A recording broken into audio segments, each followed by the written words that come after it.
Après le chantier de la Part-Dieu à Lyon, pas très loin d'ici, un peu plus au sud, c'est le chantier de gare le plus important de France. 40 millions d'euros de travaux, c'est un chantier tout à fait considérable et les crédits du plan de relance nous permettent d'achever les travaux prévus. C'est un exemple de la priorité que SNCF, la région, l'État et la métropole de Dijon qu'on s'est fixé pour la mise en accessibilité des gares.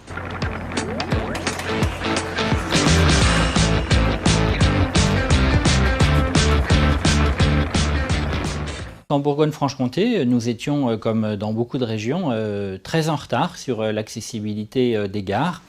Et grâce à l'investissement très important de l'État et de la région Bourgogne-Franche-Comté, eh bien, nous serons à la fin de cette année à 12 gares accessibles. Ça montre bien que le retard que nous avions est rattrapé. Comme la loi le recommande.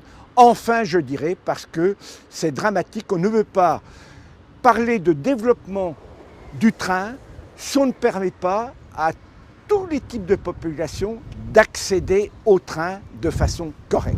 Ce qui est intéressant de ce chantier-là, c'est comment on l'a réalisé. On a fait des travaux de nuit la première partie de l'année, mais c'est surtout une opération coup de poing. C'est 8 semaines en été. On coupe la gare à la moitié pour réaliser des travaux 7 jours sur 7, 24 sur 24. Quand on fait ça, on dépose la voie, on dépose la caténaire et on démolit tout ce qui existe aux emplacements des rampes et des ascenseurs. Donc on avait un grand trou béant. C'est assez spectaculaire.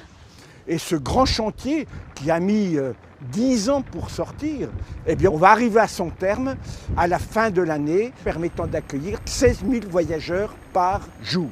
J'ai trouvé que c'était super pratique. En plus, je prends très souvent le train. D'habitude, je suis beaucoup plus chargée. Donc ça m'a vraiment facilité la tâche. Et pour les personnes à mobilité réduite, je pense qu'en plus, ça doit être beaucoup plus facile pour eux. Ici, nous sommes sur l'exemple vraiment type de la priorité qui est donnée par le gouvernement, par l'État au transport du quotidien.